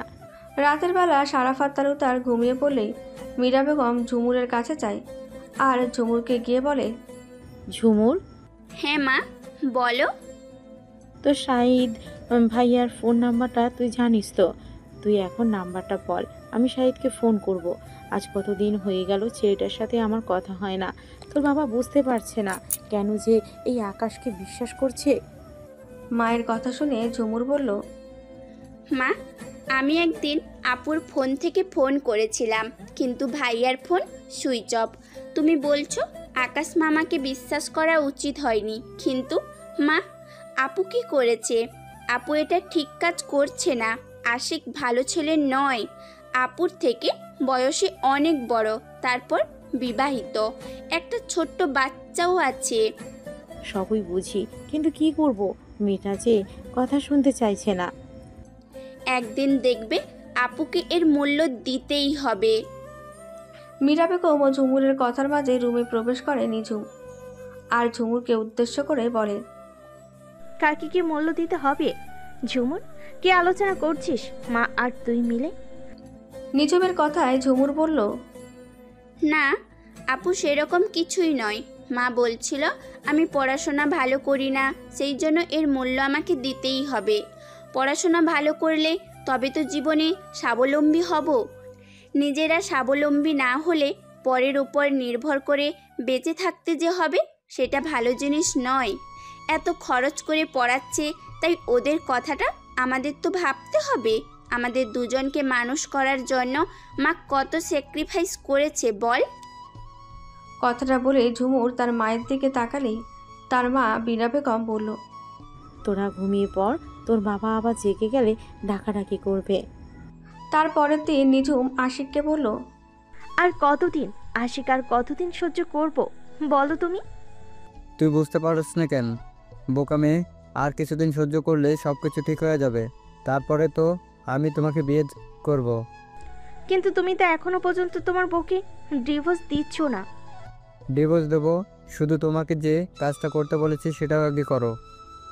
কাগজটা কোথায় আছে আমি জানি। আজকেই বাবার সই করিয়ে নিব, তারপর তুমি আমাকে বিয়ে করবে তো? করবো সোনা মেয়ে, আগে কাজটা করো। ওই জায়গাটা হয়ে গেলে ব্যবসাটা বাড়ানো যাবে, ওটা তো তোমার আমার নামেই হবে। তারপরের দিন রাতের বেলা সবাইকে নিঝুম আশিকের দেওয়া ঘুমের বড়ি খাইয়ে দেয় আর সকলে ঘুমিয়ে পড়ে। সবাই ঘুমিয়ে পড়লে নিঝুম শাহিদের রুমে ঢোকে আর আলমারি থেকে একটা দলিল বের করে সারাফাত তালুকদারের সই করিয়ে নেয় আর দলিলটা আশিককে গিয়ে দেয় নিঝুম। দলিল পড়ে আকাশ আর আশিক খুব খুশি হয়। দলিলে লেখা আছে সারাফাত তালুকদারের নামে 20 শতক আর তার স্ত্রী রুষা বেগমের নামে 20 শতক জমি। দলিল দেখে আশিক আকাশকে বলল, চাচা, সারাফাত তালুকদারের সই ঠিক আছে, কিন্তু রুষা বেগমের তো নেই, ওর সই কী করে করাবে? সে আমি ম্যানেজ করব, তোকে অত চিন্তা করতে হবে না। আমি তো চেয়েছিলাম ছেলেটাকে বাড়ি থেকে তাড়াতে, তারপর আমি ব্যবস্থা করে নেব, আর সেটাই হয়েছে। এবার ওখানে ব্যবসা করতে আর কোনো অসুবিধা হবে না। আমি লোকাল নেতার সাথে কথা বলে রেখেছি, থানার সাথে আমার কথা বলা আছে, আশা করছি অসুবিধা হবে না। তারপর নিঝুমের দিকে তাকিয়ে আকাশ বলল, তুই আর চিন্তা করিস না নিঝুম, এবার আশিক তোকে বিয়ে করবে। আমি দাঁড়িয়ে থেকে কাজী ডেকে তোদের বিয়ে দেব। এর কিছুদিন পর নিঝুম বারবার আশিককে বিয়ের কথা বলে আশিক রাজি হয় না। তার মনটা খুব খারাপ। সে বাড়িতে এসে চুপচাপ শুয়ে থাকে। ঘর অন্ধকার করে নিঝুম শুয়ে আছে দেখে তার মা মীরা বেগম বলল, তোর কি হয়েছে? এই অসময়ে ঘর অন্ধকার করে শুয়ে আছিস কেন? আমার কিছু ভালো লাগছে না, তুমি যাও এখান থেকে। নিজমের কথায় মীরা বেগম কিছুটা আন্দাজ করলো, তারপর বলল, দেখ, তোর ভালোর জন্য একটা কথা বলি, আকাশ আর আশিককে বিশ্বাস করবি না, ওরা ভালো নয়। শাহিদের মতো নিষ্পাপ ছেলেটাকে ষড়যন্ত্র করে বাড়ি থেকে তাড়িয়ে দিল। সারাফাত ভালো মানুষ, আমরা একটা নিরাপদ জায়গা পেয়েছি, এটা হারাতে চাই না। জানিস তো মামার বাড়িতে কত অপমান সহ্য করেছিলাম, আর এখন যত স্বাধীনতা পাচ্ছি তাই বলছি, ওদের ফাঁদে পা দিবি না। আকাশ মামা বলেছে আশিকের বউকে ডিভোর্স দিয়ে আশিকের সাথে আমার বিয়ে দিবে। তুই ওই আশায় বসে থাক, আশিক কোনোদিন সালমাকে ডিভোর্স দেবে না। সালমা বড়লোক বাবার মেয়ে, তারপর ওর বাবা একজন উকিল, ও আশিককে ছাড়বে না। ওর ছেলে হয়ে গেছে, আমি আর কতবার তোকে বোঝাবো। কিন্তু মা, কি হয়েছে, কি ভুল করেছিস? তারপর নিঝুম জমির দলিল চুরি করে আকাশকে দেওয়া থেকে শুরু করে আশিকের সাথে তার শারীরিক সম্পর্ক সব কিছু খুলে পড়ে। সব শুনে মীরা বেগম নিঝুমের গালে সপাটে চড় মারে আর বলে, আমি মা হয়ে বলছি, তুই মর, তা না হলে ওই বাচ্চা নষ্ট কর। আশিক তোকে বিয়ে করবে না, আর আমার কিছু বলার নেই, আর কত বোঝাবো তোকে। মীরা বেগম চলে গেলে ঝুমুর সেখানে আসে আর বলে, আপু তুই কি করেছিস? নিঝুম কিছুই বলে না। মীরা বেগম বারবার মেয়েকে বাচ্চা নষ্ট করতে বলে। নিঝুম নীরব থাকে। কিছুদিন পর সেই জায়গায় আকাশ কারখানা করতে গেলে সারাফাত তালুকদার বাধা দেয় আর বলে, আকাশ, এটা তো আমার জমি, এখানে তুমি কারখানা করছো কেন? ভাই সাহেব, এই জমিটা তো তুমি আমাকে বিক্রি করেছো, তোমার মনে নেই? তুমি কাগজে সই করে টাকা নিয়েছো, আর এখন বলছো এটা তোমার জমি। আকাশের কথা শুনে সারাফাত তালুকদার অবাক হয়ে যায় আর বলে, তুমি কি বলছো আকাশ? আমি তোমাকে জমি বিক্রি করেছি আর সেটা আমি জানি না? তারপর আকাশ তাকে সিগনেচার করা কাগজটা দেখায় আর বলে, তুমি দেখো ভাই সাহেব দলিলটা, এতে তুমি সিগনেচার করেছো। তারপর সারাফাত তালুকদার দলিলে দেখে সত্যি তার সিগনেচার করা আছে, এমনকি রুশান নামের যে অংশটা তাতেও আছে। সারাফাত তালুকদার কিছু বলতে যাবে তার আগে আকাশ বলল, আর আমার সাথে বেশি চালাকি করার চেষ্টা করবে না, তুমি আমার ক্ষমতা সম্পর্কে নিশ্চয়ই জানো, তাই চুপচাপ এখান থেকে চলে যাও, আমাদের কাজে কোনো রকম বাধা দিবে না। আকাশের কথায় সারাফাত তালুকদার রেগে যায় আর বলে, তার মানে তুই এতদিন আমাকে বোকা বানিয়েছিস? সারাফাত তালুকদারের কথায় আকাশ হাসতে হাসতে বলল, তা তুমি জানতে না বুঝি? তুই আমার বন্ধু নয়, তুই আমার শত্রু। তুই আমার নামে মিথ্যাচার করেছিস, তোর জন্য আমি আমার ছেলেকে তাড়িয়ে দিয়েছি, আর এই জমি আমি তোকে কিছুতেই দেব না। তুই আমার সই নকল করে আমার জমি দখল নিচ্ছিস। তুই কেন আমাকে ফাঁসাচ্ছিস? আমি তোর কি ক্ষতি করেছি? তারপর একটু থেমে আকাশকে উদ্দেশ্য করে সারাফাত তালুকদার বলল, এখন তো আমার মনে হচ্ছে তুই আমার বউয়ের নামে মিথ্যা কথা বলেছিস। আমার মনে হচ্ছে রুশান নির্দোষ ছিল, তোকে বিশ্বাস করা উচিত হয়নি। হ্যাঁ, তুমি ঠিকই বুঝেছ, তবে অনেক দেরি করে বুঝেছ, এর জন্য আমি আমার ইচ্ছাগুলো পূরণ করতে পারলাম। আর রুষা ভাবি সত্যি করেই নির্দোষ ছিল, তার কোনো দোষই ছিল না, না তোমার ছেলেরও দোষ ছিল। আমি তো মিথ্যা নাটক করেছিলাম, আর তুমি আমার ফাঁদে পা দিয়েছ, ফেসে গেছ। আর এই যে মীরার সাথে তোমার আমি বিয়ে দিয়েছিলাম, তার একটাই কারণ, মীরা আমার খালাতো বোন, আর ওকে দায়িত্ব দিয়েছিলাম তোমার সংসারের ক্ষতি করার, কিন্তু ও খুব দায়িত্বশীল হয়ে পড়েছিল তোমার সংসারে, যা আমার পছন্দ ছিল না। তোমার খুব খেয়াল রাখতে শুরু করেছিল, তাই তোমায় বলেছিলাম তুমি কোনো কথা বলবে না, যেমন চুপচাপ আছো থাকবে, বেশি কিছু বললে তোমাকে ছাড়া হবে না, আর থানার পুলিশ সব আমার হাতে। তুমি নিশ্চয়ই জানো আমি কত বড় খেলোয়াড়। আকাশের কথা শুনে রেগে যায় সারাফাত তালুকদার আর বলে, তুই যত বড় খেলোয়াড় হোস না কেন, আমি ছাড়বো না। সারাফাত তালুকদার কি করবে কিছুই ভেবে পায় না। থানায় গেলে থানা পুলিশ আর তার কথা শোনে না। হঠাৎ করে আজকে নিঝুম দেখা করে আশিকের সাথে, আর আশিককে বলল, আশিক, তুমি আমায় কবে বিয়ে করবে? তোমার বাচ্চা 3 মাস পরই গেল। তুমি তো এখনো তোমার বউকে ডিভোর্স করছো না, অথচ আমার পেটের বাচ্চা সে তো বড় হয়ে যাচ্ছে। নিজমের কথা শুনে আশিক বলল, তোকে কে বলেছে আমি তোকে বিয়ে করব? অসম্ভব ব্যাপার, তোর মতো মেয়েকে কখনোই আমি বিয়ে করব না। আশিকের কথা শুনে নিজম বলল, কিন্তু তোমার বাচ্চা আমার পেটে। কে বলেছে তোকে বাচ্চা নিতে? আমি তোকে বলেছিলাম তুই বাচ্চা নে? তুই জানিসই তো আমি বিবাহিত, আমার বাচ্চা আছে, তারপরও তুই আমার সাথে শারীরিক সম্পর্ক করলি, তোর লজ্জা করে না? তুমি কি বলছো আশিক? আমি ঠিকই বলছি, চুপচাপ অ্যাবর্শন করে নে। যদি বাচ্চার কথা আর একবার বলিস তোকে আমি খুন করে দিতে দুবার ভাববো না। ইটস ওকে, কথাটা ভালো করে মাথায় ঢুকিয়ে রাখিস। সেদিন মীরা বেগম ঝুমুরকে নিয়ে তার বাপের বাড়ি গিয়েছিল। নিজুম আর সারাফাত তালুকদার বাড়িতে ছিল। নিজুম সারাফাত তালুকদারকে সমস্ত কথা খুলে বলে আর বলে, বাবা, আমি খুব ভুল করেছি। আমি ভাবতেই পারি আশিক এতটা বেঈমান। জানো বাবা, আকাশ মামা কথা দিয়েছিল আশিকের সাথে আমায় বিয়ে দিবে, আর আজকে বলছে কিছু করেনি। আশিক বলেছে ওর বউকে ডিভোর্স করা সম্ভব নয়, আর ও কখনো ভাবতে পারেনি আমার সাথে সংসার করার কথা। এই বাচ্চার কি হবে বাবা? কি পরিচয় দেব আর কিভাবে মানুষ করব? নিজুমের কথায় সারাফাত তালুকদার নিজুমের মাথায় হাত দিয়ে বলল, সব ঠিক হয়ে যাবে, তুই চিন্তা করিস না। চল আমরা থানায় যাব আর ওদের নামে অভিযোগ করব। আগে যে অফিসার ছিল সে ভালো ছিল না, কিন্তু এখন নতুন একজন এসেছে, এ নাকি ভালো। নতুন অফিসার নয়ন চৌধুরী থানায় 15 দিন আগে জয়েন্ট হয়েছে।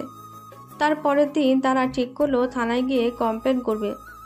তারা যখন দুজনে কথাগুলো বলছিল তখন তাদের বাড়ির পাশে আর রাসেল তাদের দুজনের সব কথা শোনে, আর সে গিয়ে আকাশকে বলে, স্যার, কাল সকালে ওরা থানায় যাবে আপনার আর আশিকের নামে কমপ্লেন করতে। এবার কি হবে স্যার? যে অফিসার এসেছে সে কিন্তু খুব কঠিন, সে কারো কথা শোনে না। তোর ভয় নেই, ওরা কিছুই করতে পারবে না। তোর আগেই ওদেরকে আল্লাহর দরবারে পাঠিয়ে দেব। তুই যদি পারিস আজকে রাতে মেয়েটাকে একটু ভোগ করে নিস, কালকে সকালে মেয়েটাকে দেখতে পাবে না। আকাশের কথায় রাসেল হেসে ফেলল আর বলল, যদি কাজটা করতে পারেন খুবই ভালো হয়। মেয়েটাকে এমনিতে আমার পছন্দ, আর অন্য জিনিস খাওয়া আমার অভ্যাস আছে। তারপর দিন নিজুমকে বাড়ির মধ্যে গলায় ফাঁস লাগানো অবস্থায় পাওয়া যায়। নিজুমের এই অবস্থা দেখে সারাফাত তালুকদার চিৎকার করে কেঁদে ওঠে। সারাফাত তালুকদারের চিৎকারে পাড়ার লোক জড়ো হয়ে যায়। তারা পুলিশকে খবর দেয়। মীরা বেগম বাড়িতে ছিল না, তাকে খবর দেওয়া হয়। মীরা বেগম মেয়েকে ধরে কান্না করতে থাকে আর কাঁদতে কাঁদতে বলে, মা, তুই কেনই কাজ করলি? আমি যে তোকে অনেক বুঝিয়েছিলাম, তুই আমার কোনো কথা শুনলি না। তখন পাশ থেকে আকাশ বলে, সবই সারাফত তালুকদারের কাজ। তুই বাড়িতে ছিলিস না, সেই সুযোগেই তো তোর মেয়েকে ধর্ষণ করে খুন করেছে। সৎ বাবা তো সৎ বাবা, এরকমই হয়। আকাশের কথা শুনে মীরা বেগম ও ঝুমুর আকাশের দিকে তাকিয়ে থাকে। আশিক আকাশকে সমর্থন করে বলে, হ্যাঁ চাচা ঠিকই বলেছে, সারাফাত আঙ্কেল লোকটা ভালো নয়, ওর স্বভাবের দোষ আছে। ওর বউটা তো বাড়ি ছেড়ে চলে গেছে, তারপর থেকে চরিত্রহীন হয়ে গেছে। মীরা বেগম কিছু বলতে যাবে কি তার আগেই আকাশ মীরা বেগমের কানে কানে ফিসফিস করে বলল, বেশি চালাকি করার চেষ্টা করবি না। তোর আর একটা মেয়ে আছে, সেই বুঝেই কাজ করবে। যদি আমাদের কথা শুনিস তাহলে তোর ঝুমুরকে তুই বাঁচাতে পারবি না। আকাশের কথা শুনে মীরা বেগম বোবা হয়ে গেল। সে আর কিছুই বলতে পারল না। পুলিশ এসে সারাফাত তালুকদারকে অ্যারেস্ট করতে এলে সারাফাত তালুকদার চিৎকার করে বলল, বিশ্বাস করো নিজুম আমার মেয়ে, আমি ওকে কখনোই অন্য চোখে দেখিনি। এই জঘন্য কাজ করার আগে আমি ভাবতেই পারিনি আকাশ আর আশিক। কথাটা শেষ করতে দিল না সারাফাত তালুকদারকে। তার আগেই আকাশ ধমক দেয়। সাথে সাথে পুলিশ সারাফাত তালুকদারকে অ্যারেস্ট করে নিয়ে যায়। পুলিশ অফিসার নয়ন চৌধুরী সারাফাত তালুকদারকে জেরা করে আর বলে, আপনি কেন খুন করলেন? ও তো আপনার মেয়ে ছিল, তারপর আপনি তো বাবা হতেন, নাইবা হলেন জন্মদাতা বাবা, তবুও তো ও আপনাকে বাবা বলতো। পারলেন এই জঘন্য কাজ করতে মেয়ের সাথে? পুলিশের জেরায় সারাফাত তালুকদার ভেঙে পড়ে আর কাঁদতে কাঁদতে বলল, আমি খুন করিনি। কেন তোমরা আমার বিরুদ্ধে মিথ্যা কথা বলছো? ও আমার মেয়ে ছিল। আমি অতটা কাপুরুষ নয় যে নিজের মেয়ের সাথে এরকম জঘন্যতম কাজ করব। শারাফাত তালুকদারের কথা শুনে নয়ন চৌধুরী বলল, কিন্তু ওরা তো সবাই বলছে আপনি খুন করেছেন। তাছাড়া ওই বাড়িতে আপনি ছাড়া আর তো কেউ ছিল না। তাহলে কে খুন করতে পারে? তারপরের দিন মীরা বেগম আর ঝুমুর শারাফাত তালুকদারের সাথে দেখা করতে আসে। শারাফাত তালুকদার মীরা বেগমকে উদ্দেশ্য করে বলল, তুমি বিশ্বাস করো মীরা, আমি নিজমকে খুন করিনি। আমি সব জানি, কিন্তু আমরা অসহায়, কিছু করার নেই। আমি মা, এক মেয়েকে আমি হারিয়েছি, তাই আর এক মেয়েকে হারাতে চাই না। তুমি আমাকে ক্ষমা করে দিও। নিজুমকে পোস্টমর্টম করা হয়। তাতে দেখা যায় নিজুম 3 মাসের অন্তঃসত্ত্বা ছিল। শারাফাত তালুকদারকে জেরা করা হয়, কিন্তু সে কিছু বলতে চায়নি। তার ওপর প্রচুর টর্চারিং করা হয়। সে অসুস্থ হয়ে পড়ে। তারপরে ঝুমুর অফিসার নয়ন চৌধুরীর সাথে দেখা করে আর বলে, স্যার, আমি ঝুমুর, নিঝুমের ছোট্ট বোন। বাবা কোনো দোষ করেনি, বাবাকে ছেড়ে দিন। ঝুমুরের কথায় অফিসার নয়ন চৌধুরী ঝুমুরকে বলল, কিন্তু এলাকার সকলেই মিথ্যা বলছে। এটা তো হতে পারে না। সবাই বলছে আপনার বাবার সাথে আপনার আপুর অবৈধ সম্পর্ক ছিল। আর আপনার মা, সে তো কিছুই বলছে না। ওনার নীরব থাকার কারণ কি? আমি জানি না স্যার, আমার মনে হয় আমার বাবা কোনো দোষ করেনি, তাই বাবাকে ছেড়ে দিন প্লিজ। এইভাবে বললে হবে না। উকিল নিয়ে আসুন, কোর্টে যান, জামিনের ব্যবস্থা করুন। আপনি সঠিক তদন্ত করলেই সব কিছু উঠে আসবে। আপনি তদন্ত করুন, এই আকাশকে, আশিককে, এদেরকে জিজ্ঞাসা করুন। আপনি মনে হয় কাউকে ভয় পাচ্ছেন। এত ভীতু কেন আপনি? ঝুমুরের কথায় নয়ন 2 হাত জোর করে বলল, সরি, আমার কিছু করার নেই, আমাকে ক্ষমা করবেন। ঝুমুর বাড়িতে এসে তার মাকে বলল, মা, বাবার জন্য জামিনের ব্যবস্থা করতে হবে। বাবা জেলের মধ্যে আছে, কষ্ট পাচ্ছে।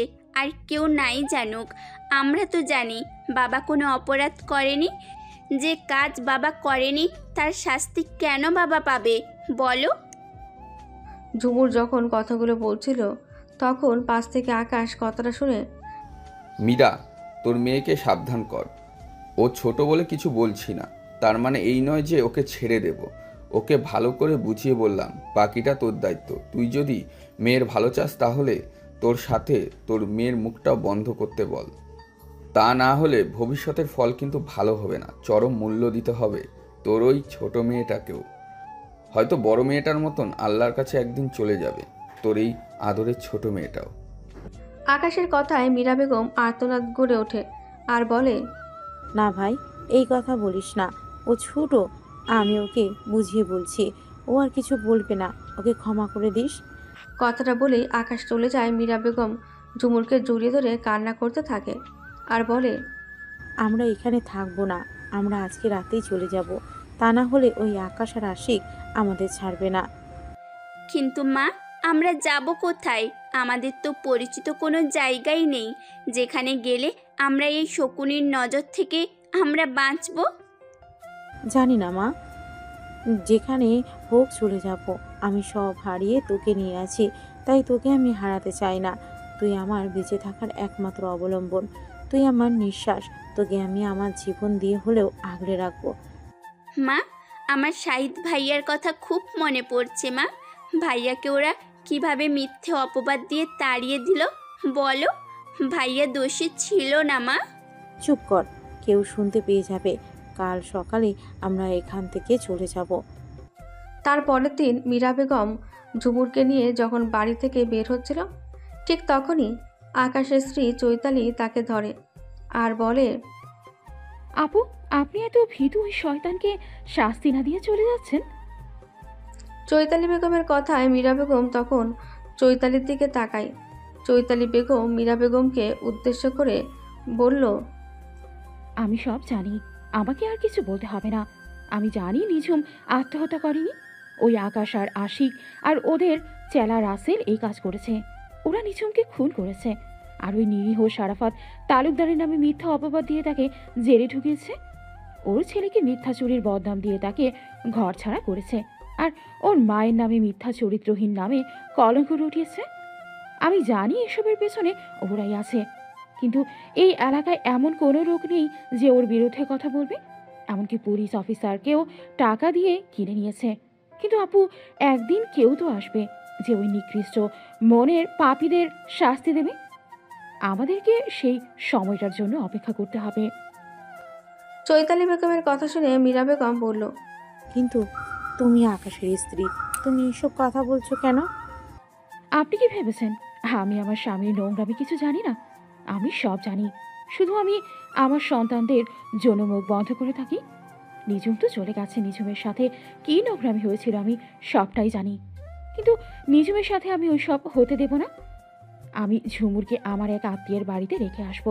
সেখানে কেউ নেই। আমার ফুপি বাড়ি, ফুপি একা, আর আমার ফুপির একটা ছেলে আছে। ছেলেটা ইঞ্জিনিয়ারিং পড়ছে, ইতালিতে থাকে। ওদের আর্থিক অবস্থা খুবই ভালো। শহরে বাড়ি, ফুপি একাই থাকে। চৈতালির কথা শুনে মীরা বেগম তাকে বুকে জড়িয়ে ধরল আর কাঁদতে কাঁদতে বলল, অনেক ধন্যবাদ, তুমি ভালো থেকো। আল্লাহ তোমার সন্তানের ভালো করুক। অনেক উপকার করেছো, কখনো ভুলবো না। তবে ঝুমুর একা নয়, আমিও সাথে থাকবো। তা না হলে মেয়েটা ভয় পাবে। তবে যদি কখনো সুযোগ হয় আমি অবশ্যই এখানে ফিরে আসব, আর ওই অপরাধীদের শাস্তিতে আমি সাহায্য করব। মীরা বেগমের কথায় চৈতালি বেগম আর আপত্তি করে না। কিছুদিন আগে তার মা মারা গেছে, তাই মায়ের মূল্য সে বোঝে। তাই মায়ের কাছ থেকে সন্তানকে দূরে রাখা যাবে না। আর যাবার সময় চৈতালি বেগম মীরা বেগমের হাতে কিছু টাকা আর ঠিকানাটা দেয়।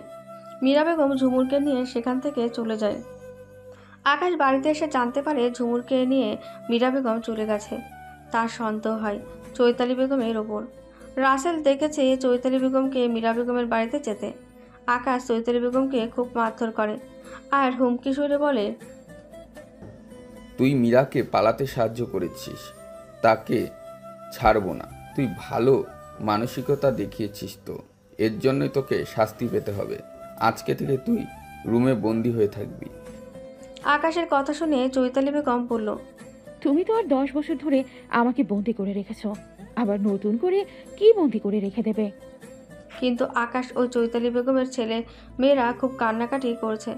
আকাশ তার বাচ্চাদের খুব ভালোবাসে। তার মেয়ে পপি তাকে গিয়ে বলল, পাপা, এটা ঠিক নয়। তুমি কেন মাকে রুমে বন্দি করে রেখে দিয়েছো? মাকে কিছু খেতে দাওনি, আমার কষ্ট হচ্ছে। তুমি যদি মাকে খেতে না দাও আমরা খাবো না। তুমি ভালো থাকো, আমি আর ভাই বাড়ি থেকে চলে যাচ্ছি। পপি যখন কথাগুলো বলছিল তার চোখ দিয়ে জল পড়ছিল। আকাশ মেয়ের চোখের জল সহ্য করতে পারল না। সে সাথে সাথে চৈতালি বেগমের রুমের দরজা খুলে দিল আর কড়া হুকুম দিল চৈতালি বেগমকে, এই যাত্রায় শুধু তোর মেয়ের জন্য বেঁচে গেলি, তা না হলে আমার হাত থেকে তোকে কে বাঁচাবে? এখন আমি কিচ্ছু বলবো না। পপি ছোট, তাই তোকে ওদের প্রয়োজন আছে, কিন্তু পরের ফল পাবি। আর এবার থেকে সাবধানে থাকবি। যদি কিছু শুনতে পাই বা দেখতে পাই, আমার চেয়ে খারাপ কিন্তু কেউ হবে না। ভুলে যাব তুই আমার বিবাহিত স্ত্রী। এদিকে রাতের বেলা এক দুঃস্বপ্নে শাহিদের ঘুম ভেঙে যায়। সে চিৎকার করে ওঠে। পাশের রুম থেকে ছুটে আসে হামিদ মোল্লা ও তার স্ত্রী আঞ্জু বেগম। হামিদ মোল্লা আতঙ্কিত হয়ে শাহিদকে বলল, বাবা, তোমার কি হয়েছে? কেন এভাবে তুমি চিৎকার করলে? শাহিদ তখনও কথা বলতে পারছিল না, সে তখন হাঁপাচ্ছিল। আঞ্জু বেগম এক গ্লাস জল দিয়ে বলল, জল খাও, নিশ্চয়ই কোনো দুঃস্বপ্ন দেখেছো। ঠিক আছে, আর কোনো চিন্তা নেই। তোমাদের স্যার তোমার কাছেই থাকবে, ভয় পাবে না। শাহিদ কাঁদতে কাঁদতে বলতে লাগলো, আমার বাবার কথা খুব মনে পড়ছে। বাবার কোনো বিপদ হলো না তো? বাবা কোথায় আছে? বাবা কেমন আছে? ওই দুষ্টু আকাশ বাবার কিছু ক্ষতি করলো না তো? তোমার বাবার কিছু হবে না, ওই আকাশ কিছু করতে পারবে না। হামিদ মোল্লা ও আঞ্জু বেগম যখন শাহিদকে বোঝাচ্ছিল, তখন তুলি সেখানে এসে বলল, এত রাতে তোমরা নাটক বন্ধ করো। তোমাদের নাটকের জন্য আমার ঘুম আসছে না। আমার সকালে প্রাইভেট আছে, আমাকে এখন ঘুমোতে হবে। তুলির কথা শুনে শাহিদের মনটা খারাপ হয়ে যায়। স্যার ও স্যারের স্ত্রী উভয়ে ভালোবাসে, শুধু তুলি তাকে পছন্দ করে না। সেদিন রাতে শাহিদ ঠিক করলো সে আর এই বাড়িতে থাকবে না। তারপরের দিন সকালে সে হামিদ মোল্লাকে বলল, স্যার আমি আর এই বাড়িতে থাকবো না, আর পড়াশোনা করব না, ভাবছি কোনো জব খুঁজে নেব। শাহিদের কথা শুনে হামিদ মোল্লা বলল, আমি বুঝতে পারছি তোমার কথা, তুলি ব্যবহার তোমার পছন্দ নয়। কেন যে মেয়েটা তোমাকে পছন্দ করে না আমি বুঝতে পারি না। আসলে আমি আমার প্রথম সন্তানকে হারিয়ে ওই তুলিকে পেয়েছি, তাই তুলি আমার খুব আদরের। তাকে আমরা কিছু বলতে পারি না, হয়তো কোনো কারণেও তোমাকে পছন্দ করে না। কারণটা কি নিশ্চয়ই আমি জানবো, কিন্তু তুমি এই মুহূর্তে এই বাড়ি ছেড়ে যেও না। আর কিছুদিন পর তোমার গ্র্যাজুয়েশন কমপ্লিট হয়ে যাবে, তখন তুমি চলে যেও। সেদিন রাতের বেলা তুলিকে ডেকে পাঠালো হামিদ মোল্লা, আর মেয়েকে আদর করে বলল, তোমাকে কিছু জিজ্ঞেস করতে চাই, তুমি সঠিকভাবে তা উত্তর দেবে। বাবার কথায় তুলি বলল, হ্যাঁ বাবা, বলো কি জানতে চাও। তুমি কি কোনো কারণে শাহিদকে পছন্দ করো না? বাবার কথায় তুলি নীরব রইল। কিছু উত্তর দিচ্ছে না দেখে হামিদ মোল্লা বলল, কি হলো তুলি? আমি তোমাকে কিছু প্রশ্ন করেছি, তুমি উত্তর দাও। কেন তুমি ওকে পছন্দ করো না? ও কিন্তু খুব ভালো ছেলে। ও কি তোমাকে কোনো খারাপ কথা বলেছে, খারাপ নজরে দেখেছে, বা খারাপ কোনো আচরণ ওর মধ্যে প্রকাশ পেয়েছে যা তোমার পছন্দ নয়? বাবার কথায় তুলি বলল, না বাবা, ও কখনো আমাকে খারাপ নজরে দেখেনি, আমার সাথে কথা বলেনি। তুমি তাহলে কেন ওকে পছন্দ করো না? জানি না বাবা, কেন ওকে পছন্দ করি না। ওকে সবাই পছন্দ করে, কিন্তু আমার কেন ভালো লাগে না আমি বুঝতে পারি না। আমার বান্ধবীরা প্রত্যেকেই ওকে পছন্দ করে, কিন্তু আমার কেন যেন রাগ, সেটা আমি নিজেও জানি না বাবা। কথাটা বলে তুলি চলে যায়। তুলির সমস্ত কথা শাহিদ শোনে। সে মনে মনে বলল, আমার কোনো দোষেই দেখতে পাও না, তাহলে কেন আমায় পছন্দ করো না তুলি? দেখতে দেখতে আরও কিছুদিন কেটে গেল। তুলি মাধ্যমিক পরীক্ষা দেবে, তাই সে খুব ব্যস্ত। তার পাশের কলেজেও এবছর ফাইনাল পরীক্ষা দেবে শাহিদ। শাহিদ যখন কলেজ শেষে বাড়ি আসছিল, তখন একটা মেয়ের সাথে কথা বলতে বলতে আসছিল। তা দেখে তুলির খুব রাগ হয়। সে কিছু না বলে তার বান্ধবী মিতুকে বলল, মিতু, তোরা তো বলিস ও ভালো ছেলে, দেখছিস তো ভালো ছেলের নমুনা, কেমন হেসে হেসে কথা বলছে এই ছেলেটার সাথে। তুলির কথায় মিতু বুঝতে পারে না কে কার কথা বলছে। তারপর তাকিয়ে দেখে শাহিদ তার ক্লাস বান্ধবীদের সাথে কথা বলছে। সেটা দেখে মিতু তুলিকে বলল, কথা বলছে তো কি হয়েছে, ওরা দুজনে একসাথে পড়ে, কথা বলতেই পারে, তোর হিংসা হবার কারণ কি? তুই তো আর শাহিদকে ভালোবাসিস না, আমি শুনেছি তুই ওকে পছন্দও করিস না। তোর বাবা সেদিন কত দুঃখ করছিল, বলছিল ছেলেটা কত ভালো, আর আমার তোর ছেলেটাকে পছন্দ করে না, তাই ছেলেটা গ্র্যাজুয়েশন কমপ্লিট করার পর ওই বাড়ি থেকে চলে যাবে। তারপর তুলি থেমে মিতু বুকে বলল, তুই রাগ করবি না, আমি কিন্তু ওই শাহিদ ভাইকে পছন্দ করি। শাহিদ ভাই ভালো ছেলে, আমার ওকে ভালো লাগে। মিতুর কথায় তুলি রেগে গেল আর বলল, আমি বুঝতে পারি না কেন যে সবাই ওকে ভালোবাসে, কি আছে ওর মধ্যে, আমি তো কিছুই দেখতে পাই না। তুই চল এখন আমার সাথে, ওই মেয়েটার সাথে কথা বলছে, আমি সহ্য করতে পারছি না। কথাটা বলে তুলি এক প্রকার জোর করে ওর বান্ধবী মিতুকে শাহিদের সামনে নিয়ে আসে। শাহিদও তার বান্ধবী রাইসার সাথে কথা বলছিল। দুজনেই পড়াশোনার বিষয়ে কথা বলছিল। হঠাৎ সেখানে তুলি কোমরে হাত দিয়ে দাঁড়িয়ে পড়ে আর রাইসার উদ্দেশ্যে বলল,